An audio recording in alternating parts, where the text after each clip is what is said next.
Hello dear students, कैसे आप सब? आशा करते हैं अच्छे होंगे एंड आप लोगों की स्टडी भी अच्छे तरीके से चल रही होगी। जैसे कि मैंने आपको बताया था कि नेक्स्ट जो आपको क्लास मिलेगा वो आपको फिजिक्स का क्लास मिलेगा, है ना। क्लास 12 फिजिक्स मैथमेटिक्स के बहुत सारे क्लासेस मैंने आपको दे चुका हूँ।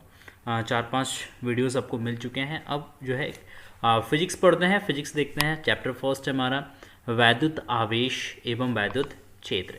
चैप्टर फर्स्ट है, यूनिट भी फर्स्ट है, क्लास 12, ठीक ना। और जिन बच्चों ने अभी तक एडमी यूट्यूब चैनल को सब्सक्राइब नहीं करा है तो प्लीज़ बेटा नीचे रेड कलर के बटन पर क्लिक करके चैनल को सब्सक्राइब कर लीजिए। बहुत सारे बच्चों के मैसेज आते हैं, कमेंट्स आते हैं, सर हमारे पास क्लास का नोटिफिकेशंस नहीं मिलता है।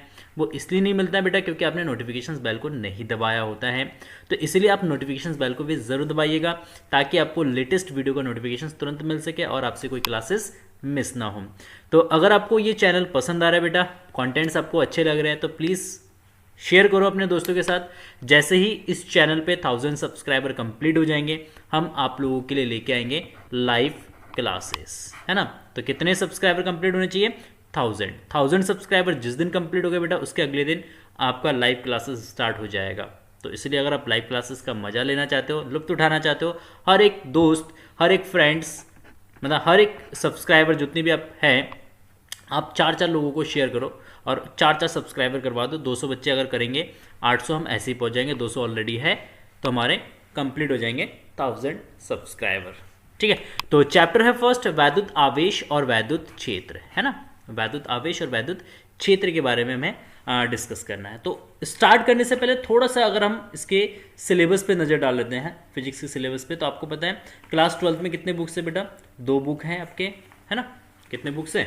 देयर आर 2 बुक्स, ठीक है ना। तो इसमें अगर आप बात करेंगे तो इसमें करीब आपके जो यूनिट्स है, कितने यूनिट्स हैं? तो करीब 8 यूनिट्स इसके अंदर आपके दिए गए हैं। 8 यूनिट्स आपके सिलेबस के अंदर हैं, ठीक है ना।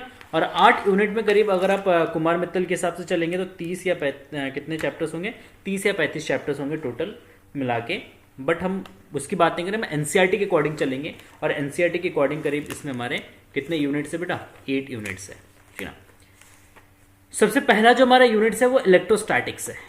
पहला जो यूनिट है, यूनिट फर्स्ट, यूनिट जो फर्स्ट है वो स्थिर वैद्युतिकी है।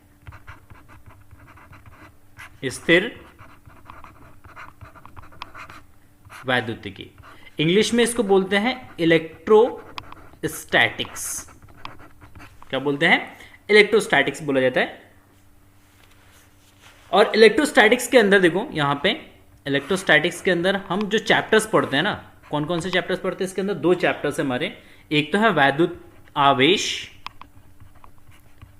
वैद्युत आवेश व वैद्युत क्षेत्र है। वैद्युत क्षेत्र पहला चैप्टर इसमें पढ़ते हैं। सेकंड चैप्टर हम पढ़ते हैं वैद्युत विभव, वैद्युत विभव व धारिता या संधारित्र, है ना। वैद्युत विभव व धारिता, है ना। तो ये 2 सेकंड चैप्टर हैं, सेकंड चैप्टर से। तो देखो इलेक्ट्रोस्टैटिक्स की अगर हम बात करें, अगर हम फिजिक्स फर्स्ट बुक की अगर बात करते हैं बेटा, फर्स्ट बुक के अंदर जो बुक हमारा फर्स्ट है ना, बुक फर्स्ट के अंदर हम इलेक्ट्रोस्टैटिक एंड मैग्नेटिज्म पढ़ते हैं। इलेक्ट्रोस्टैटिक्स एंड मैग्नेटिज्म पढ़ते हैं जिसके अंदर ओनली एंड ओनली स्टडी है चार्ज की। किसकी? आवेश का स्टडी है। चैप्टर फर्स्ट जो है इस किसका अध्ययन करते हैं? इसमें आवेश का अध्ययन करते हैं। किसका? आवेश का स्टडी है, आवेश का अध्ययन है। कैसे में बेटा? आवेश का अध्ययन, आवेश के बारे में ही पढ़ते हैं। तो अगर हम इसमें बात करेंगे तो इसमें 3 यूनिट्स हैं फर्स्ट बुक के अंदर, 3 या 4 यूनिट्स है फर्स्ट बुक के अंदर। एक है स्थिर वैद्युतिकी, एक है स्थिर वैद्युतिकी। दूसरा जो यूनिट आता है हमारा वो आता है, देखो सेकेंड यूनिट जो हमारा आएगा इसमें करंट इलेक्ट्रिसिटी आता है, धारा विद्युत, धारा विद्युत जो कि करंट इलेक्ट्रिसिटी के अंदर आता है। यूनिट सेकंड, ये फर्स्ट यूनिट, ये सेकंड यूनिट और ये थर्ड यूनिट। क्या है? थर्ड यूनिट में हम पढ़ते हैं विद्युत धारा का चुंबकीय प्रभाव, विद्युत धारा का चुंबकीय प्रभाव, ये थर्ड यूनिट के अंदर पढ़ते हैं। और फोर्थ यूनिट में हम क्या पढ़ते हैं, फोर्थ यूनिट में ईएमबी पढ़ते हैं, विद्युत चुंबकीय तरंगों के बारे में पढ़ते हैं। ये हमारा फोर्थ यूनिट के अंदर आता है, विद्युत चुंबकीय प्रेरण और प्रत्यावर्ती धारा, विद्युत चुंबकीय प्रेरण तथा प्रत्यावर्ती धारा। सिलेबस बता रहा हूं मैं आपको, हाँ थोड़ा सा मुझे दो टाइम बस, फिर हम टॉपिक पे आते हैं। विद्युत चुंबकीय प्रेरण तथा प्रत्यावर्ती धारा, और यूनिट जो 5 है हमारा, यूनिट 5 में आता है विद्युत चुंबकीय तरंगे, विद्युत चुंबकीय तरंगे। क्या आता है, विद्युत चुंबकीय तरंगे। अब मैं आपको क्यों बता रहा हूं, क्या रीजन है ये चीजें बताने का, क्योंकि मैंने बोला यहां पे जो बुक फर्स्ट है इसके अंदर केवल हम किसके बारे में पढ़ते हैं, आवेश के बारे में पढ़ते हैं, ठीक है ना। तो इसमें हमारे पास 5 यूनिट्स हैं। कितने यूनिट्स है भाई, 5 यूनिट। तो स्थिर वैद्युतिकी में स्थिर आवेश का अध्ययन होता है, स्थिर आवेश का अध्ययन है। अगर आवेश रुका हुआ है, आवेश कहीं रखा हुआ है, तो वो किस किस तरीके के प्रॉपर्टीज को शो करता है, तो उसके बारे में हम पढ़ते हैं स्थिर वैद्युतिकी। अगर धारा गतिमान है, एक समान गतिमान आवेश के बारे में हम पढ़ते हैं, किसमें, धारा विद्युत में, इलेक्ट्रिसिटी में, वैद्युत धारा का चुंबकीय प्रभाव में भी पढ़ते हैं, और विद्युत चुंबकीय प्रेरण तथा प्रत्यावर्ती धारा में भी एक समान गतिमान आवेश का ही अध्ययन है। मतलब ये तीनों जो टॉपिक है हमारा, इन तीनों यूनिट्स के अंदर हम एक ही चीज पढ़ते हैं, वो है हमारा एक समान गतिमान आवेश। मैं इन तीनों के लिए लिख देता हूं, ये तीनों के लिए लिख देता हूं। इन तीनों यूनिट्स के अंदर आपको पढ़ना किसके बारे में है भाई, इसमें आपको पढ़ना है गतिमान आवेश के बारे में, है ना। जब एक्सेलरेशन ए जो है क्या रहेगा, नियत रहेगा, ए नियत रहेगा, सॉरी वी नियत रहेगा, ए नहीं, बेग नियत रहेगा। क्या नियत रहेगा, बेग नियत रहेगा भैया, ओहो। तो यहां पे वी नियत रहेगा, गतिमान आवेश है, गतिमान आवेश का अध्ययन है, और यहां पे गतिमान आवेश में वी जो है, बेग जो है, वो क्या रहेगा, नियत रहेगा। अच्छा नेक्स्ट, विद्युत चुंबकीय तरंगे। विद्युत चुंबकीय तरंगे किसका अध्ययन है, ये त्वरित आवेश का अध्ययन है, ये त्वरित आवेश का अध्ययन है ना। इसमें हम त्वरित आवेश के बारे में पढ़ते हैं। तो आपको ये चीज क्लियर होनी चाहिए कि जब हम फिजिक्स पढ़ रहे हैं, तो फिजिक्स के अंदर हमारे पास फर्स्ट बुक के अंदर 5 यूनिट्स हैं। फर्स्ट यूनिट के अंदर जो स्थिर वैद्युतिकी है, स्थिर वैद्युतिकी में हम स्थिर आवेश का अध्ययन करते हैं। सेकंड जो चैप्टर यूनिट है, second, third and fourth unit जो है धारा और चुंबकीय प्रभाव, इसके अंदर हम क्या करते हैं, गतिमान आवेश के बारे में पढ़ते हैं। गतिमान आवेश जो कि स्थिर अवस्था में होता है, स्थिर अवस्था में सॉरी गतिमान आवेश जो कि एक नियत बेग से चलता है, तो उसका अध्ययन है। और विद्युत चुंबकीय तरंगों में हम क्या करते हैं, त्वरित आवेश का अध्ययन करते हैं। आवेश को जब हम एक्सेलरेट करते हैं, जब उसके बेग को परिवर्तित करते हैं, तब वो विद्युत चुंबकीय तरंगों को क्या करता है, उत्पन्न करता है। और उसका अध्ययन जो है हम किसके अंदर करते हैं, विद्युत चुंबकीय तरंगों के अंदर हम इसका अध्ययन करते हैं। ठीक, ये 3 पार्ट्स है आवेश का। तो पहला हम स्टार्ट करते हैं स्थिर वैद्युतिकी। तो स्थिर वैद्युतिकी फिजिक्स की वह ब्रांच है जिसके अंदर हम स्थिर आवेश का क्या करते हैं, अध्ययन करते हैं। इलेक्ट्रोस्टैटिक्स का जब हम संधि विच्छेद करते हैं ना, तो क्या आता है, स्थिर वैद्युतिकी की जब हम बात करते हैं, स्थिर वैद्युतिकी की जब हम बात करते हैं, तो ये क्या होता है, स्थिर वैद्युतिकी स्थिर आवेश का अध्ययन, स्थिर आवेश का अध्ययन। जब हम स्थिर आवेश का अध्ययन करते हैं तो उसको हम बोलते हैं स्थिर वैद्युतिकी। तो फिजिक्स के उस ब्रांच को हम क्या बोलते हैं, स्थिर वैद्युतिकी, इलेक्ट्रोस्टैटिक्स। और इलेक्ट्रोस्टैटिक्स के अंदर हम कौन कौन सी प्रॉपर्टीज पढ़ेंगे, तो इसके अंदर हम एक तो आवेश को पढ़ेंगे, ठीक है ना। सेकंड, इसके अंदर हम कूलाम का नियम पढ़ेंगे, कूलाम का नियम हम पढ़ेंगे इसके अंदर हम वैद्युत क्षेत्र के बारे में पढ़ेंगे, वैद्युत क्षेत्र के बारे में पढ़ेंगे कि वैद्युत क्षेत्र क्या होता है, और डिफरेंट सिस्टम्स के लिए हम वैद्युत क्षेत्र कैलकुलेट करेंगे।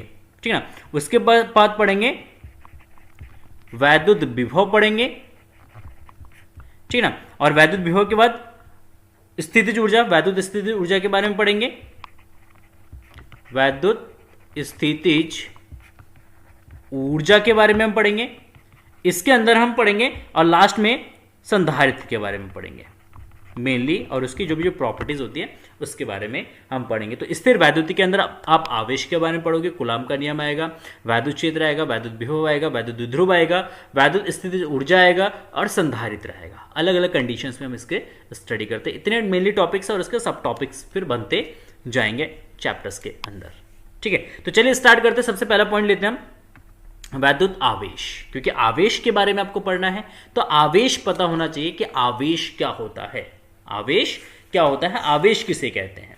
तो आपने डेली लाइफ में बहुत सारी चीजें आपने ऑब्जर्व किया होगा, जैसे ठंड के सीजन में आप सबसे ज्यादा इस चीज को ऑब्जर्व करते हैं। जैसे आप क्या करते हैं, पूरे दिन कपड़े पहन के रखते हैं, है ना, आप स्वेटर पहने रहते हैं, आप जैकेट पहने रहते होते हैं, ठीक है ना। तो आपने ऑब्जर्व किया होगा बेटा कि जब आप स्वेटर या जैकेट को जब उतारते हैं तो एक चढ़ की आवाज आती है। क्या कहती है उसमें से, एक चढ़ की आवाज आती है। तो क्यों आती है, आपने सोचा नहीं होगा कभी भी। या जैसे आप रात को ना कंबल पे सोए रहो, अभी ठंड का सीजन है, कंबल ओढ़ते ही हो आप, है ना, कभी ना गलती से कंबल पे हाथ चलाना तो आपको स्पार्किंग दिखती है थोड़ी सी। क्या होता है वो चीज है क्या। या आपने कभी देखा होगा कि आप जब टोपी पहनते हो ना तो आपके बाल बहुत अजीबोगरीब हो जाते हैं, पर वो ठीक ही नहीं होते हैं। क्यों नहीं होते हैं, सोचा होगा कभी आपने, नहीं सोचा होगा, है कि नहीं। तो या सिंपली हम बचपन में क्या करते हैं ना, एक हम एक्टिविटी करते थे बचपन में कि अपने कंघी ले लिया और कंघी को हमने क्या करा कि बालों के साथ हमने रब किया, और रब करने के बाद फिर उस कंघी को हम क्या करते हैं, छोटे छोटे पेपर पीस के पास ले जाते हैं, या एक स्केल ले लिया और उस स्केल को क्या करते हैं, बालों के साथ रब करते हैं और छोटे छोटे पेपर पीसेस के पास हम उसको क्या करते हैं, ले जाते हैं। जब हम पेपर पीस के पास ले जाते हैं तो छोटे छोटे पेपर पीस को क्या करता है, अपनी तरफ अट्रैक्ट करने लगता है। जब वो छोटे छोटे पेपर पीस को अट्रैक्ट करता है तो हम क्या बोलते हैं कि कंघी जो है वो आवेशित हो चुका है, या स्केल जो है वो आवेशित हो चुका है। अभी भी आप देख सकते हो। या जैसे आपके हैंड्स में अगर हेयर्स होंगे ना तो आप वो किसी चीज के साथ रब करना, फिर उनको पास में ले जाना, आपने देखा होगा हेयर जो है उसकी तरफ क्या होता है, अट्रैक्ट होता है। तो बहुत सारी चीजें ऐसे डेली लाइफ में हम देखते हैं, और ये सारे जो फिनोमेना हैं, ये सारी जो घटनाएं हैं, ये विद्युत आवेश के कारण ही होता है। कभी आपने बचपन में एक बहुत ही सुंदर सा, बहुत प्यारा सा एक्सपेरिमेंट किया होगा आपने। जैसे आप क्या करते हैं, एक प्लास्टिक के चेयर पे बैठ जाए और पीछे से आप किसी को कहो कि एक कपड़े से आपको पीछे से जो है वो मारता रहे। करा होगा आपने। अब चेयर पे बैठे हो, आपका जो पैर है वो ज़मीन से टच ना करे, आप चेयर के ऊपर बैठे हो और पीछे से कोई किसी कपड़े से आपको क्या करता रहे, बहुत तेज तेज मारता रहे, बहुत देर तक मारे, और कोई एक थर्ड पर्सन को कहो कि आपकी बॉडी को टच करे। अगर वो आपकी बॉडी को टच करता है तो आपने ऑब्जर्व किया होगा कि उसको एक स्पार्किंग लगती है, वो स्पार्क्ड होता है, एक स्पार्किंग की आवाज़ आती है। ऐसा क्यों होता है? ऐसा इसलिए होता है क्योंकि आपकी बॉडी जो है चार्ज को एक्यूमुलेट कर चुका होता है। कैसे एक्यूमुलेट करता है चार्ज को, कि जब हम किसी चीज़ के साथ रफ करते हैं ना, किसी चीज़ के साथ हम घर्षण करते हैं, तो उस घर्षण की वजह से चार्ज क्रिएट हो जाता है। और वो सारी चीज़ें ये डेली लाइफ में हमें देखने को मिलता है, लेकिन हम इस चीज़ के बारे में सोचते नहीं कि ऐसा क्यों हो रहा है। बट हमें लगता है कि हाँ भाई साइंस है, चल रहा है, कुछ ऐसी चीज़ें हो रही है, कोई नहीं, इसका एंजॉय करो, करते भी है। बट ये सारी चीज़ें होती हैं चार्ज के कारण, ठीक है। तो हम बात करते हैं कि चार्ज क्या है, चार्ज क्या है। तो जब कोई वस्तु विद्युतमय हो जाता है तो कहा जाता है कि उस पदार्थ ने चार्ज ग्रहण कर लिया। जैसे हमने कंघी को क्या करा, बालों के साथ हमने रब किया, तो हमने क्या कहा कि जो कंघी है वो विद्युतमय हो गया है। विद्युतमय होने के बाद विद्युतमय हो गया है, तो इसका मतलब हमने क्या कहा कि कंघी के अंदर चार्ज आ गया, कहीं ना कहीं से उसने चार्ज को क्या कर लिया, ग्रहण कर लिया है। तो इसी कारण विद्युतमय पदार्थ को आवेशित पदार्थ भी कहा जाता है, और घर्षण से उत्पन्न विद्युत को विद्युत घर्षण भी कहते हैं। अब देखो जो घर्षण, क्योंकि देखो सिंपल सी बात है, यहां पे एक चीज समझते हैं, एक दो चीजें हम समझते हैं यहां पे।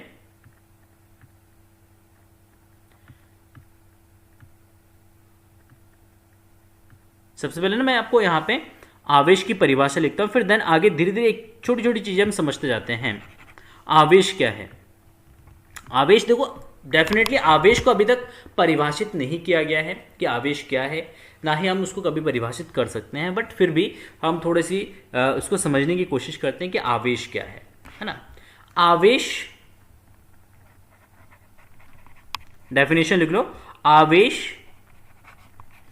किसी भी वस्तु की मूलभूत गुण है। आवेश किसी भी वस्तु की या किसी भी पदार्थ की मूलभूत गुण है जिसके कारण वह किसी अन्य आवेशित वस्तु पर एक बल आरोपित करता है। किसी अन्य आवेशित वस्तु पर क्या करता है? एक बल आरोपित करता है। ये आवेश की परिभाषा है, नोट करेंगे इसको हम बोलते हैं आवेश की परिभाषा, ठीक है ना। तो आवेश किसी भी वस्तु की क्या है? एक मूलभूत गुण है जिसके कारण वह क्या करता है? किसी एक अन्य आवेशित वस्तु पे क्या करता है? एक बल अप्लाई करता है, बल लगाता है। वो बल आकर्षण का भी हो सकता है और वो बल प्रतिकर्षण का भी हो सकता है। अच्छा चलो ठीक है, अब हम इस पे ना कुछ एक्सपेरिमेंट करते हैं, देखो प्रयोग हमने क्या करा, हमने कुछ इस पे एक्सपेरिमेंट किया। प्रयोग हमने क्या करा, एक कांच की छड़ ली, हमने एक कांच की छड़ ली और इस कांच की छड़ को हमने क्या करा, रेशम के कपड़े से इसको बहुत अच्छे तरीके से रगड़ा, है ना। कांच की छड़ को हमने क्या करा, रेशम की छड़ के साथ बहुत अच्छे तरीके से हमने इसको रगड़ दिया, है ना। रगड़ने के बाद हमने क्या करा, उसको रगड़ने के बाद हमने उसको जो है एक धागे की सहायता से हमने लटका दिया यहां पे, ठीक है। ये जो छड़ है ये किसका है? ये कांच का छड़ है, सॉरी काल लिख दिया मैंने, कांच।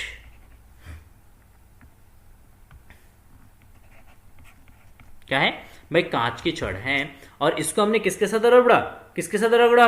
हमने इसको जो है रेशम के कपड़े के साथ रगड़ा। किसके साथ? रेशम के कपड़े के साथ हमने इसको अच्छे तरीके से रगड़ के हमने एक धागे की सहायता से हमने क्या कर दिया, यहां पे हवा में लटका दिया। ओहो भाई, लटका दिया, ठीक है। फिर हमने एक दूसरी कांच की छड़ ली और दूसरे कांच की छड़ को हमने क्या कर दिया, फिर से रेशम के कपड़ों के साथ रगड़ा। रेशम का कपड़ा होता है, आपको पता ही है। और रेशम के कपड़ों के साथ रगड़ने के बाद इस कांच के छड़ के पास में लाए। ये भी हमारा एक कांच की छड़ है ना, इसके पास में ले आए। हमने क्या ऑब्जर्व किया, हमने ये देखा कि ये कांच की जो छड़ है, इस कांच की छड़ को क्या कर रहा है, रिपेल कर रहा है, इस डायरेक्शन में एक फोर्स लगा रहा है इस पे, इसके बीच में क्या हो रहा है, प्रतिकर्षण। ये एक दूसरे को क्या करते हैं, प्रतिकर्षित करते हैं, तो इनके बीच में हुआ प्रतिकर्षण का बल। ठीक है, समझ में आया कि जब दो कांच की छड़ को रेशम के कपड़ों के साथ रब करते हैं, रगड़ते हैं, और रगड़ने के बाद जब उनको एक दूसरे के पास में लाते हैं तो वो एक दूसरे को क्या करते हैं, प्रतिकर्षित करते हैं। ठीक है, नो इश्यू। अच्छा, एक ऑब्जर्वेशन हमने यहां पे नोट कर लिया। सेकंड, हमने क्या करा, दोबारा से एक कांच की छड़ को हमने रेशम के साथ रगड़ा और उसको हमने क्या कर दिया, फिर से एक धागे की सहायता से हमने यहां पे लटका दिया। ये कांच की छड़ है ना, कांच की छड़ है, इसको हमने रेशम के कपड़े के साथ रगड़ा और रगड़ने के बाद इसको क्या कर दिया, लटका दिया। ठीक है, कोई इशू नहीं है, कोई इशू नहीं है। अच्छा, बहुत बढ़िया। अब हमने एक प्लास्टिक का छड़ लिया और उस प्लास्टिक की छड़ को बिल्ली के खाल के साथ रगड़ा, है ना। एक प्लास्टिक की छड़ लिया और उस प्लास्टिक की छड़ को हमने क्या कर दिया, हमने बिल्ली के खाल के साथ रगड़ा, है ना। ये हमारा प्लास्टिक का छड़ है, प्लास्टिक की छड़ है, और इसको हमने बिल्ली के खाल के साथ रगड़ा। क्या कर दिया, इसको हमने बिल्ली के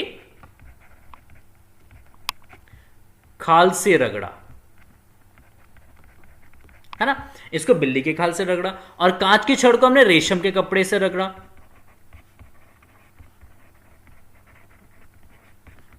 कपड़े से रगड़ा, और दोनों को एक दूसरे के पास में ले आए।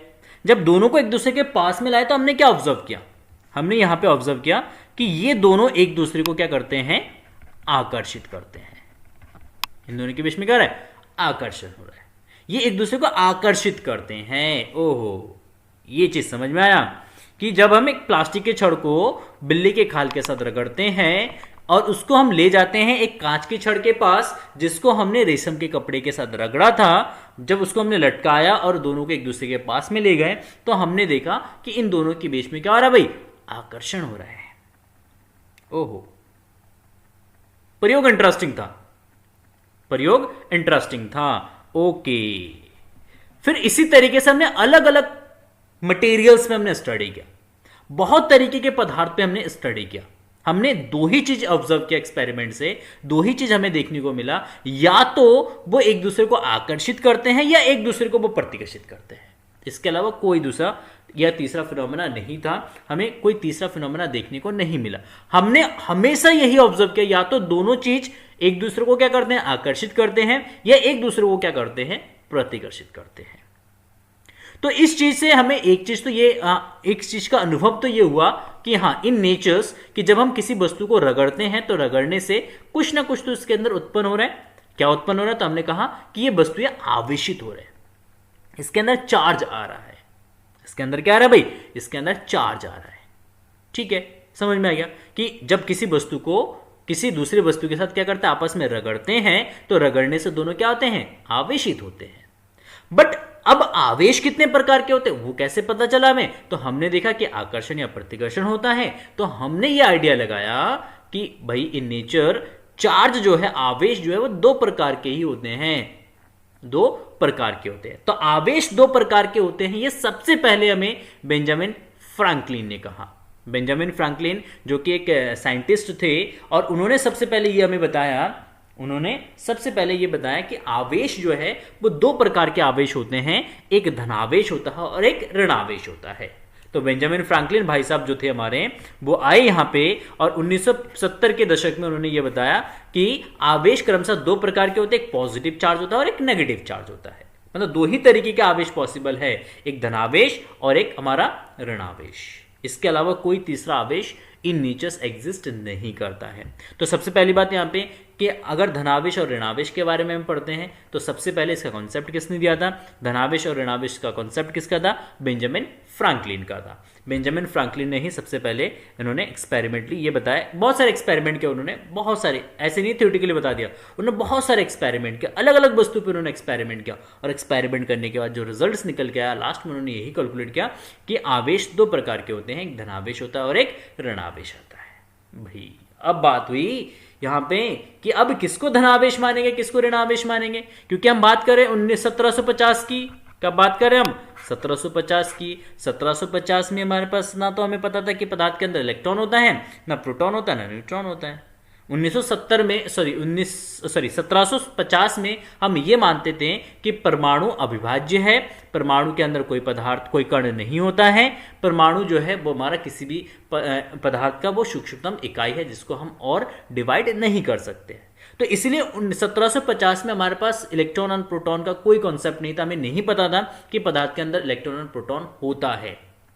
तो बेंजामिन फ्रैंकलिन भाई साहब को कुछ ना कुछ तो बताना था उन्होंने, तो उन्होंने एक साइन कन्वेंशंस दिया। उन्होंने साइन कन्वेंशंस ये दिया कि जब हम कांच को रेशम के साथ रगड़ते हैं, जब कांच को क्या करेंगे, कांच की एक छड़ है, इस कांच की एक छड़ को क्या करेंगे, जब हम रेशम के कपड़े से के साथ रगड़ेंगे, ये रेशम का कपड़ा है,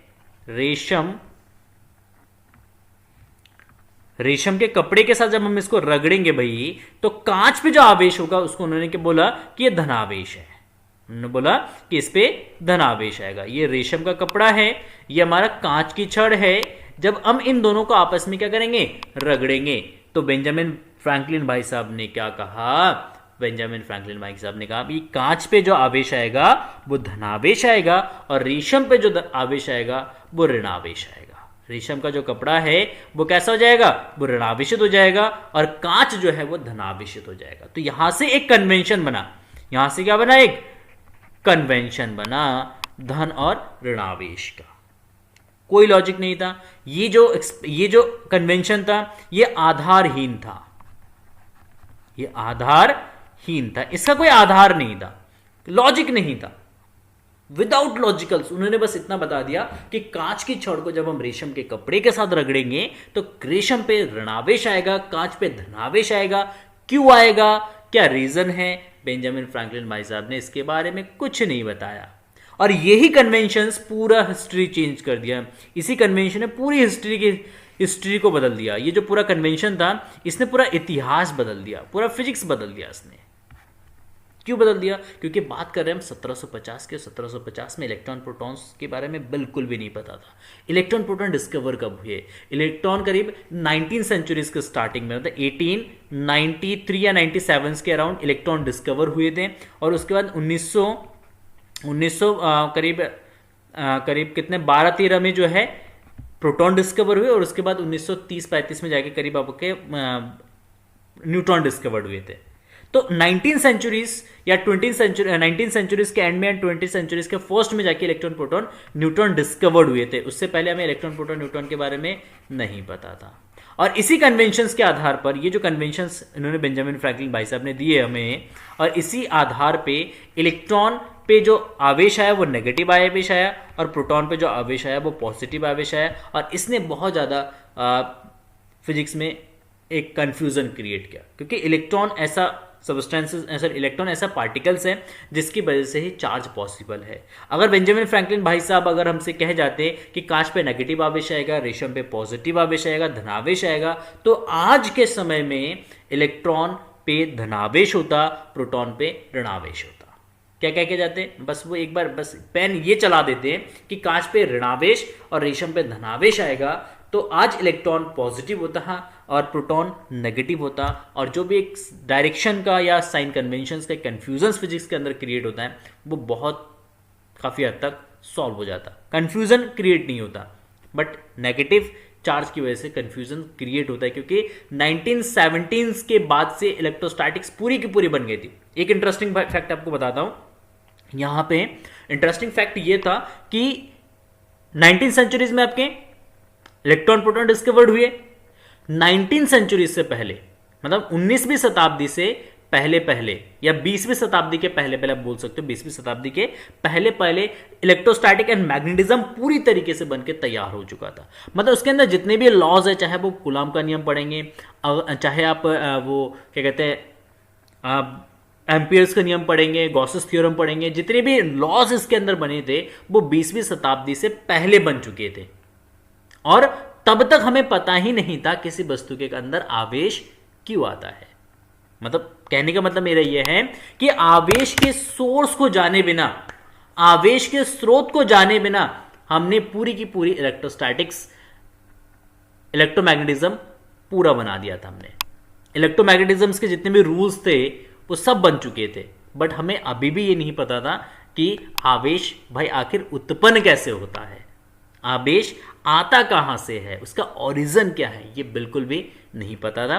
20वीं शताब्दी के बाद जब इलेक्ट्रॉन प्रोटॉन न्यूट्रॉन डिस्कवर्ड हो चुके थे, तब हमें पता चला था कि हाँ, इलेक्ट्रॉन के आदान प्रदान के वजह से ही क्या होता है, आवेश उत्पन्न होता है। ठीक है ना, यस। तो अगर हम इस एक्सपेरिमेंट में दोबारा से वापस आते हैं, तो जब हम दो कांच की छड़ को आपस में क्या करते हैं, एक दूसरे के पास में लाते हैं, तो इसके बीच में क्या हो रहा है, प्रतिकर्षण होता है। इसका मतलब पहले वाला कांच का चार्ज पॉजिटिव, दूसरा वाला कांच का चार्ज पॉजिटिव होता है, और इन पॉजिटिव के बीच में क्या होता है, प्रतिकर्षण होता है। जब हम प्लास्टिक की छड़ को बिल्ली के खाल के साथ रगड़ते हैं, तो प्लास्टिक की छड़ पे नेगेटिव आवेश आता है, और कांच पे कैसा चार्ज आता है, पॉजिटिव चार्ज आता है, और पॉजिटिव नेगेटिव के बीच में क्या होता है, अट्रैक्शन होता है। इस वजह से प्लास्टिक की छड़ और कांच की जो छड़ है वो एक दूसरे को क्या करते हैं, आकर्षित करते हैं। आई थिंक यहां तक आपको समझ में आ गया होगा। फिर भी कोई डाउट है आप कमेंट सेक्शन में जाके पूछ सकते हैं कि सर ऐसा क्यों हुआ। तो ये आपको बता दिया आवेश के प्रकार, मैंने आपको बता दिया कि आवेश दो प्रकार के होते हैं, एक धनावेश होता है और एक ऋणावेश होता है। ठीक है ना, एक धनावेश और दूसरा क्या होता है, ऋणावेश। तो आवेश के प्रकार में अगर जाएंगे, आवेश के प्रकार देखो आवेश के प्रकार में जाएंगे तो दो प्रकार के होते हैं, एक धनावेश होता है, धनावेश होता है, दूसरा क्या होता है, ऋणावेश होता है। एक धनावेश, दूसरा ऋणावेश, positive charge and negative charge. क्या होता है, एक पॉजिटिव चार्ज होता है और एक नेगेटिव चार्ज होता है। ठीक है, ओके, आगे बढ़ते हैं। देखो आगे बढ़ते हैं।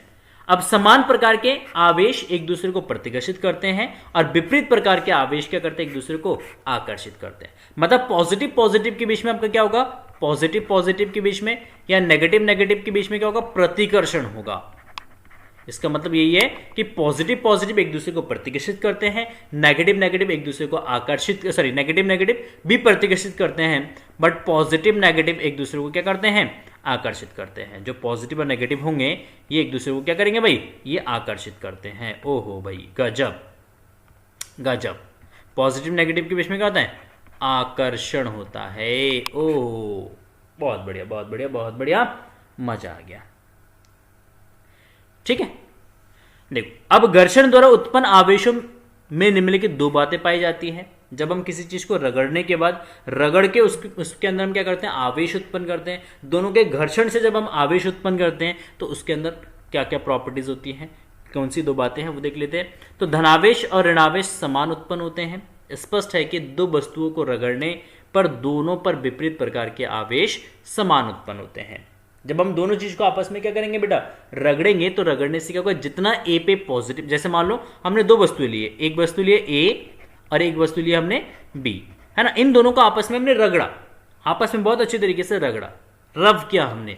जब हम एक दूसरे को रब करेंगे ए और बी को, तो जितना ए पे पॉजिटिव चार्ज आएगा, जितना ए पे पॉजिटिव चार्ज आएगा उतना है ए पे बी पे नेगेटिव चार्ज आएगा। मतलब दोनों पे आवेश की जो मात्रा है वो क्या होंगे, समान होंगे, बट विपरीत प्रकार के होंगे। एक पे धनावेश होगा, दूसरे पे क्या होगा, ऋणावेश होगा। तो ए पे पॉजिटिव क्यों पॉजिटिव चार्ज है, तो बी पे माइनस का क्यों नेगेटिव चार्ज होगा।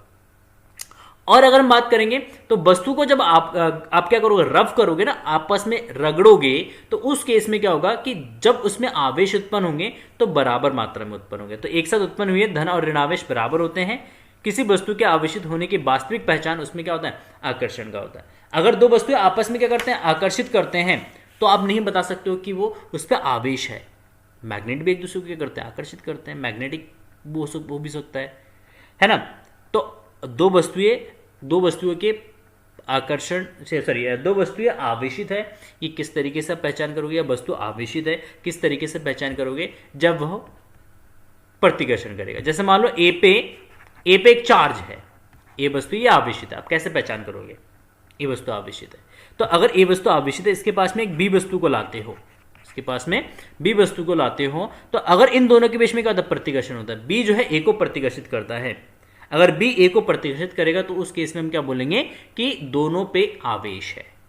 अगर बी को आप लेके आते हो ए के पास में और ये एक दूसरे को क्या करते हैं, अट्रैक्ट करते हैं, आकर्षित करते हैं, तो आप ये नहीं बता सकते हो दोनों पे आवेश है। दोनों आवेशित वस्तु आप नहीं बता सकते। कैसे, फॉर एग्जाम्पल के लिए, जैसे अगर आप एक कांच की छड़ लो, है ना, कांच की छड़ हो, इसको रेशम के साथ रगड़ो और इसको छोटे छोटे पेपर पीस के पास ले जाओ, है ना। जब छोटे छोटे पेपर पीस के पास आप इसको ले जाओगे तो ये पेपर पीसेस को क्या करेगा, अट्रैक्ट करेगा। जब ये पेपर पीसेस को अट्रैक्ट करेगा तो उस केस में आप ये नहीं बता सकते कि पेपर पीस पे आवेश है। पेपर पीस तो उदासीन है ना, ये उदासीन है। तो आकर्षण आवेशित और उदासीन वस्तुओं के बीच में भी हो सकता है। आकर्षण धनावेश और उदासीन वस्तुओं के बीच में भी हो सकता है। जैसे आप पेपर पीस और कांच की छड़ के बीच में आप देख सकते हो। आप करोगे, आप कागज के छोटे छोटे टुकड़े ले लो, एक आप स्केल ले लो प्लास्टिक का और उसके अपने बालों के साथ क्या करो, रब करो, पेपर पीस के पास ले जाओ। पेपर पीस को क्या करेगा, वो अट्रैक्ट करेगा, डेफिनेटली अट्रैक्ट करेगा। तो यहाँ पे आकर्षण तो है, तो आकर्षण से आप ये नहीं पता लगा सकते हो कि वस्तु आवेशित है। तो वस्तु आवेशित है कैसे पता लगाओगे, जब क्या होगा, प्रतिकर्षण का बल अनुभव करेगा, उसके बीच में प्रतिकर्षण होगा, तब आपको पता चलेगा कि हाँ वाकई में इनके बीच में क्या हो रहा है, प्रतिकर्षण हो रहा है। चलो आगे बढ़ते हैं। देखो अब वैद्युत आवेश का इलेक्ट्रॉन सिद्धांत, देखो वैद्युत आवेश का इलेक्ट्रॉन सिद्धांत की अगर हम बात करेंगे तो आपको पता है परमाणु के बारे में। सबसे बात करते पहले परमाणु के बारे में समझते हैं। यहाँ पे किसकी बात करते हैं, परमाणु के बारे में। परमाणु के अंदर क्या होता है, एक नाभिक होता है, है ना। और नाभिक होता है, नाभिक के अंदर क्या होता है, प्रोटॉन होते हैं और न्यूट्रॉन होते हैं। ये हमारा अभी का लेटेस्ट नॉलेज है ना। न्यूट्रॉन होते हैं, प्रोटॉन होते हैं और इसके अंदर क्या होता है, एक इलेक्ट्रॉन भी होता है। क्या होता है भाई, इलेक्ट्रॉन भी होता है। तो नाभिक के अंदर, सॉरी, परमाणु के अंदर नाभिक होता है जो कि सेंटर पे होते हैं। कहां पे होते हैं भाई, जो कि आपके सेंटर पे होते हैं। ये इसका सेंटर हो गया और इसके चारों ओर विभिन्न कक्षाओं में इलेक्ट्रॉन क्या होते हैं, घूमते रहते हैं। इसके बाहर चारों ओर विभिन्न कक्षाओं में क्या होते हैं, इलेक्ट्रॉन जो है वृत्ताकार पथ पर घूमते रहते हैं भैया। जैसे यहाँ पे मान लो 2 इलेक्ट्रॉन हो गए, है ना, यहाँ पे आपके 8 इलेक्ट्रॉन हो गए या 4-5 इलेक्ट्रॉन दिखा दो यहाँ पे, है ना। ये इलेक्ट्रॉन्स होते हैं, ये परमाणु है हमारा, है ना। तो देखो अब बात करते हैं, सबसे पहले थोड़ा सा यहाँ पे इंट्रोडक्शन पार्ट में हम थोड़ा सा ये भी बात कर लेते हैं कि जितना आवेश इलेक्ट्रॉन पे होता है उतना ही आवेश प्रोटॉन पे होता है। देखो इलेक्ट्रॉन पे आवेश कितना होता है, इलेक्ट्रॉन पर आवेश कितना होता है, तो इलेक्ट्रॉन पर आवेश होता है -1.6 इंटू 10⁻⁻19 कूलम होता है। ठीक है, कूलम जो है आवेश का मात्रक होता है, कूलम आवेश का मात्रक होता है। नेक्स्ट, प्रोटॉन पे आवेश कितना होता है भाई, प्रोटॉन पर आवेश कितना होता है, प्रोटॉन पे आवेश होता है प्लस का 1.6 इंटू 10⁻⁻19 कूलम। इतना आवेश प्रोटॉन पे भी होता है ना। तो जितना आवेश इलेक्ट्रॉन पे होता है उतना ही आवेश किस पे होता है बेटा, प्रोटॉन पे होता है। ठीक है, कोई इश्यू नहीं है। अच्छा, अब जो परमाणु होता है ना वो हमारा क्या होता है, उदासीन होता है। परमाणु क्या होता है भाई, परमाणु जो है वो हमारा क्या होता है, उदासीन होता है। ओहो, बात तो यहीं पे छुपी है कि परमाणु जो है वो क्या होता है, परमाणु हमारा उदासीन होता है। ओके, परमाणु उदासीन होता है। उदासीन होने का मतलब इसमें चार्ज आवेश जो है वो 0 होता है। ये आवेश 0 तभी हो सकता है जब उस पर जितना धनावेश है उतना ही उस पर क्या होना चाहिए, ऋणावेश होना चाहिए, है ना। तो अगर हम बात करेंगे परमाणु उदासीन है तो इसलिए परमाणु उदासीन है तो इसलिए प्रोटॉनों की संख्या बराबर होनी चाहिए इलेक्ट्रॉनों की संख्या के, इलेक्ट्रॉनों की संख्या के। तो प्रोटॉनों की संख्या बराबर होनी चाहिए किसके, इलेक्ट्रॉनों की संख्या के। जितने प्रोटॉन्स होने चाहिए उतने ही क्या होने चाहिए, इसके अंदर इलेक्ट्रॉन भी होने चाहिए। मतलब number of protons is equal to number of electron. तो जितने प्रोटॉन्स होंगे उतने ही हमारे क्या होंगे, इसके अंदर इलेक्ट्रॉन भी होंगे। तभी परमाणु हमारा उदासीन होगा। सिंपल सी बात है, तभी परमाणु क्या होगा हमारा, उदासीन भी हो जाएगा। ठीक, तो नाभिक के अंदर प्रोटॉन होते हैं, न्यूट्रॉन होते हैं। न्यूट्रॉन जो है ये उदासीन होता है। इस पर किसी तरीके का कोई भी आवेश नहीं होता, उदासीन होता है। ये न्यूट्रल होता है, इस पर कोई चार्ज नहीं होता है। प्रोटॉन पे धनावेश होता है, इलेक्ट्रॉन पे ऋणावेश होता है। कितना होता है वो मैंने आपको बता दिया है। दूसरी चीज, परमाणु उदासीन है क्योंकि उसमें number of electrons, number of protons बराबर होते हैं। अब बात आती है कि जब किसी परमाणु को हम क्या करते हैं, बाहर से ऊष्मा देते हैं। परमाणु को क्या करते हैं, बाहर से जब एनर्जी देते हैं हम, यहाँ पे जब इसको एनर्जी प्रोवाइड करते हैं तो उस एनर्जी को एब्जॉर्ब करके, ऊष्मा या ऊर्जा को अवशोषित करके, इसके बाहरी कक्षा में जो इलेक्ट्रॉन होते हैं, ये इलेक्ट्रॉन जब क्या होते हैं, बाहर निकल जाते हैं, ये इलेक्ट्रॉन क्या होते हैं, फ्री हो जाते हैं। क्या होते हैं भाई, फ्री हो जाते हैं। जब ये फ्री हो जाते हैं, जब ये परमाणु से बाहर निकल जाता है, परमाणु के बाहर आ जाता है, तो उस केस में परमाणु पे क्या होता है, इलेक्ट्रॉन की कमी हो जाता है। तो ये एक इलेक्ट्रॉन उसने डोनेट कर दिया, एक इलेक्ट्रॉन उसने क्या कर दिया, दे दिया। जब एक इलेक्ट्रॉन उसने से निकाल दिया तो नंबर ऑफ प्रोटॉन्स ज्यादा होंगे, नंबर ऑफ इलेक्ट्रॉन्स कम हो जाएंगे। तो जब हम परमाणु को क्या करते हैं, बाहर से ऊष्मा देते हैं, तो ऊष्मा देने से क्या होता है, परमाणु के बाहरी कक्षा के जो इलेक्ट्रॉन होते हैं वो उस ऊर्जा को या उस ऊष्मा को अवशोषित करके अपनी कक्षा छोड़ के परमाणु से बाहर आ जाता है। जैसे ही वो परमाणु से बाहर आता है तो परमाणु के अंदर इलेक्ट्रॉन कम हो जाते हैं, प्रोटॉन ज्यादा हो जाते हैं, जिसकी वजह से परमाणु के अंदर एक धनावेश आ जाता है। परमाणु के अंदर क्या होता है, एक धनावेश आ जाएगा, क्योंकि प्रोटॉन ज्यादा हो गए, प्रोटॉन ज्यादा हो गए तो मतलब धनावेश ज्यादा हो गया, ऋणावेश कम हो गया, तो रिजल्टेंट क्या होगा, धनावेश हो जाएगा, उस पर धनावेश आ जाएगा। तो हम बोलते हैं कि परमाणु जो है, परमाणु पे धनावेश आ गया। अच्छा, अब हो सकता है कि हम किसी परमाणु को बाहर से एक इलेक्ट्रॉन दे दें। अब जैसे ये फ्री हो जाएगा इलेक्ट्रॉन, तो ये फ्री इलेक्ट्रॉन्स क्या करेगा, फ्री इलेक्ट्रॉन्स, जब ये फ्री हो गया क्योंकि आप ये कहीं पे भी जा सकता है, अब इस फ्री इलेक्ट्रॉन को अगर किसी दूसरे परमाणु ने इसको अवशोषित कर लिया, दूसरे परमाणु ने इसको ग्रहण कर लिया, तो उस केस में क्या होगा, उस परमाणु के अंदर इलेक्ट्रॉन ज्यादा हो जाएंगे और प्रोटॉन कम हो जाएंगे, तो दूसरा वाला परमाणु क्या हो जाएगा, ऋणावेशित हो जाएगा। तो सिंपली यहां पे जब हम दो नाभिक की बात करते हैं, दो एटम की बात करते हैं, देखो एक एटम ये हो गया, एक दूसरा एटम हम बात करते हैं, तो दूसरा एटम यहां पे ये हमारा दूसरा एटम है, किसी दूसरे पदार्थ का है ना। तो जब हम क्या करेंगे, इसको एनर्जी प्रोवाइड करेंगे, क्या करेंगे, इसको एनर्जी प्रोवाइड करेंगे, इसको हमने एनर्जी दिया, ऊर्जा दिया। जब इसको ऊर्जा देंगे तो इसका एक इलेक्ट्रॉन बाहरी कक्षा से छोड़ के वो कहां चला जाएगा, दूसरे वाले एटम इसमें आ जाएगा, इसमें आ जाएगा, दूसरे वाले परमाणु के अंदर आ जाएगा। ये परमाणु ए है, ये परमाणु बी है, तो इसके अंदर क्या हो जाएगा, इलेक्ट्रॉन कम हो जाएंगे, इलेक्ट्रॉन की कमी, और इसमें क्या हो जाएगा, इलेक्ट्रॉन की अधिकता, इलेक्ट्रॉन की अधिकता हो जाएगा भाई, इलेक्ट्रॉन इसमें अधिक हो जाएंगे। जब इलेक्ट्रॉन अधिक हो जाएंगे तो इसमें कैसा चार्ज आ जाएगा, इस पे ऋणावेश आ जाएगा, तो इलेक्ट्रॉन की अधिकता जैसे हो जाएगा, क्योंकि इसमें ज्यादा मात्रा में इलेक्ट्रॉन आ गए, तो इसलिए इसमें कैसा चार्ज आ जाएगा, ऋणावेश आ जाएगा। और क्योंकि इसने एक इलेक्ट्रॉन को डोनेट कर दिया, इलेक्ट्रॉन इसमें कम हो गए, तो क्योंकि प्रोटॉन इस पे ज्यादा है, तो इस पे कैसा चार्ज आ जाएगा, इस पे पॉजिटिव चार्ज आ जाएगा। तो इसका मतलब जो परमाणु इलेक्ट्रॉन डोनेट करता है तो उस पर धनावेश आता है, जो परमाणु उस इलेक्ट्रॉन को अवशोषित करता है तो उस पर ऋणावेश आता है। तो इसलिए एक पदार्थ धनावेशित हो जाता है, दूसरा पदार्थ क्या होता है, ऋणावेशित हो जाता है। तो इसको अगर हम कांच और उसकी एग्जाम्पल्स के थ्रू समझें, कांच और रेशम के उदाहरण से अगर समझें, जब हम कांच की छड़ को क्या करते हैं, देखो कांच की छड़ को जब हम रगड़ते हैं किसे, रेशम के कपड़ों से, ये रेशम का कपड़ा है, रेशम का कपड़ा है, ये हमारा कांच है ना। कांच की छड़ को जब रेशम के कपड़े के साथ हम रगड़ते हैं तो होता क्या है, कांच जो है ना ये क्या करता है, अपनी कुछ इलेक्ट्रॉन डोनेट कर देता है, अपनी कुछ इलेक्ट्रॉन क्या करता है, डोनेट करता है। किसको डोनेट करता है, ये डोनेट करता है रेशम को, ये इलेक्ट्रॉन क्या करता है, डोनेट करता है। जब इलेक्ट्रॉन डोनेट करेगा, क्योंकि देखो सिंपल सी बात है, जब कांच और किसको रगड़ोगे आप, कांच को, और जब रेशम के छड़ को, सॉरी कांच के छड़ को और रेशम के कपड़ों के साथ आप रब करोगे, जब आप किसी चीज को रगड़ते हैं ना तो क्या होता है, ऊष्मा उत्पन्न होता है, हीट अप होता है, वो गर्माहट उत्पन्न होती है।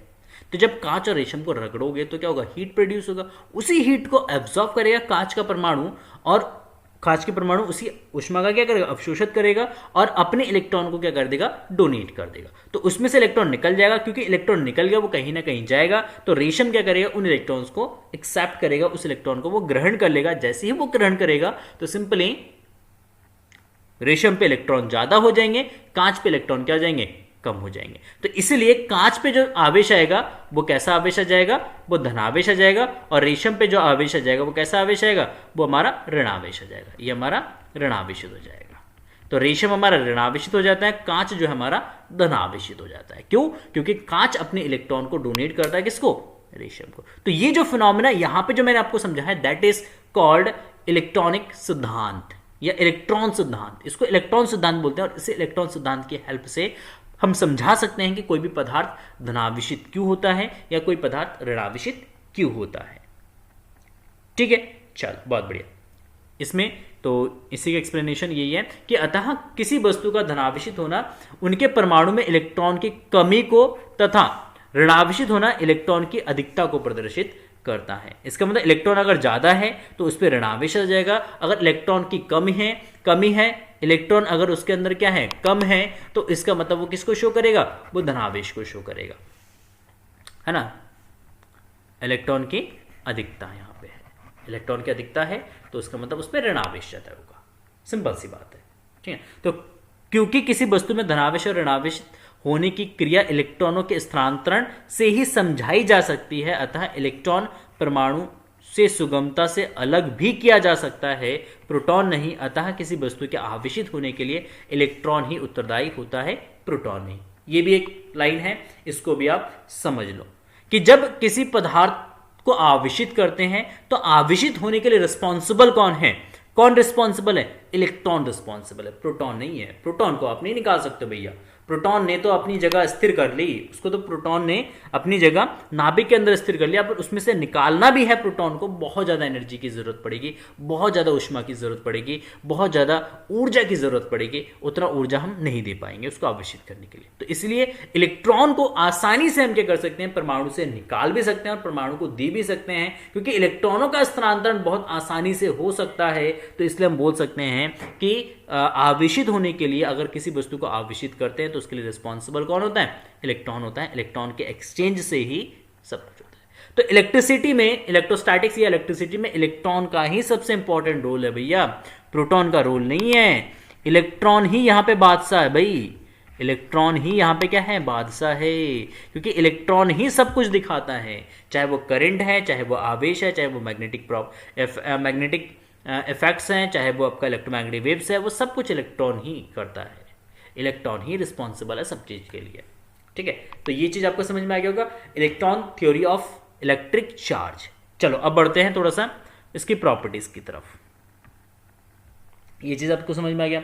अच्छा, अब देखो सिंपल सी एक चीज यहां पर नोट करके, आप नोट करके लिख लो, जब किसी वस्तु को, जब किसी